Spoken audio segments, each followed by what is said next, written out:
When you close your eyes and imagine an angel, what do you see? Most likely, you see a beautiful human with two white wings, glowing with a gentle light. Or perhaps you picture a chubby, cute baby floating on a cloud with a small bow and arrow. This is the image that centuries of Renaissance art, Christmas cards, and Hollywood movies have sold us. It is comforting. It is peaceful. But it is also completely wrong. If you were to meet an angel as they are described in the ancient texts of the Bible, you would not feel comfort. You would feel pure, primal terror. There is a reason why, almost every time an angel appears to a human in the scriptures, the very first words they speak are, "Do not be afraid." They have to say this, because their true appearance is closer to a cosmic nightmare than a human being. Today, we are going to peel back the layers of history and look at the hierarchy of heaven. Forget the winged babies. Prepare yourself for the terrifying reality of biblically accurate angels. To understand the true nature of these beings, we must look at the ancient Hebrew texts. The word angel comes from the Greek word angelos, which simply means messenger. In the lowest rank of the hierarchy, there are the Malakim. These are the only ones that actually look somewhat human. They have no wings, and they can pass among us unnoticed. They are the messengers sent to destroy cities like Sodom and Gomorrah. But as we move higher up the celestial ladder, closer to the throne of God, the forms become increasingly alien and abstract. Next, we encounter the cherubim. And no, these are not the cute babies you see on Valentine's Day cards. Those represent Cupid, a Greek figure, not a biblical one.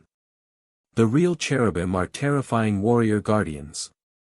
In the book of Ezekiel, they are described as having 4 faces, the face of a man, the face of a lion, the face of an ox, and the face of an eagle.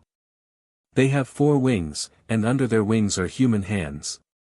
Their legs are straight like a calf's, and their feet sparkle like burnished bronze. They do not fly gently, they move with the speed of lightning. These are the beings that were placed at the gates of the Garden of Eden with a flaming sword, not to welcome humans back, but to keep them out. Above the cherubim, we find the seraphim. The name, seraphim, literally translates to, the burning ones. These are beings of pure fire and light. The prophet Isaiah describes them as having 6 wings. With 2 wings, they cover their faces, because they are so close to the divine presence that they dare not look. With 2 wings, they cover their feet, a sign of humility. And with the remaining 2, they fly. They circle the throne endlessly, chanting in a voice that shakes the foundations of the temple. They are not peaceful guardians, they are entities of intense, consuming fire. But the most bizarre, the most alien, and the most terrifying of all are the Ophanim.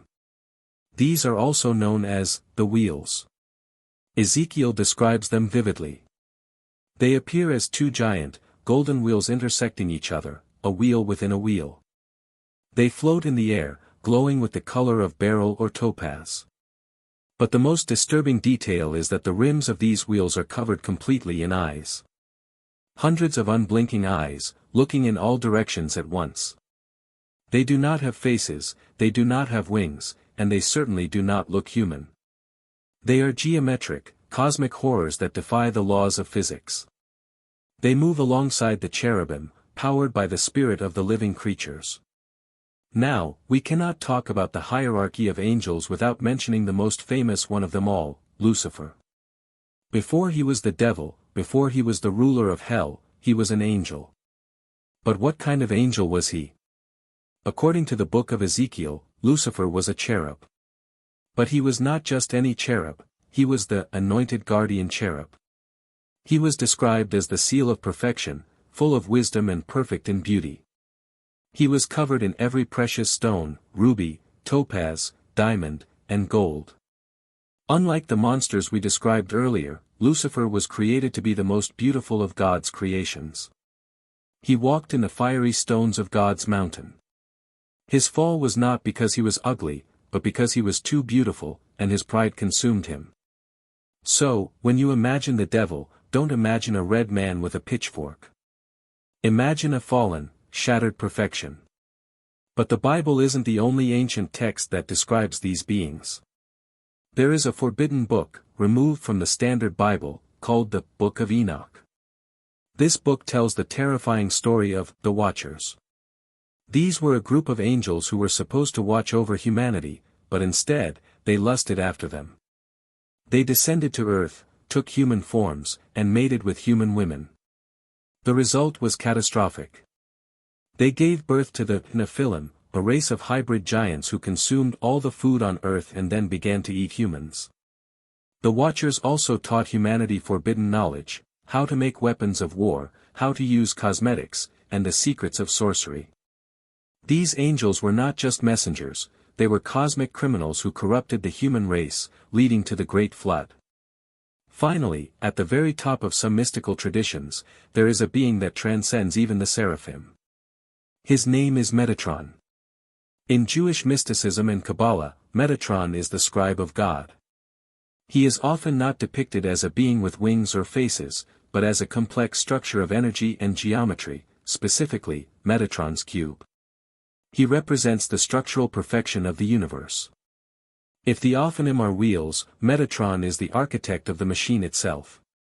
He is so powerful that in some texts, he is called the Lesser YHWH. His appearance is so abstract that the human mind can barely comprehend it as a living entity. He is living math, living energy, a being of pure cosmic order. So why do we have such a wrong image of angels today? It is largely due to artists in the Middle Ages and the Renaissance. Painters like Raphael and Michelangelo wanted to depict holiness, but how do you paint a wheel covered in eyes without scaring people? They chose to humanize them. They borrowed imagery from Greek gods like Nike and Eros to make the divine feel more approachable, more human. They sanitized the horror. But the truth remains in the texts. These beings are not meant to be our friends. They are multidimensional entities, agents of divine will that exist beyond our comprehension of biology or physics. They are awesome in the original sense of the word, meaning they inspire awe and terror. So the next time you see a painting of a cute baby angel, remember the truth. Remember the 4 faces, the burning wings, and the wheels covered in eyes.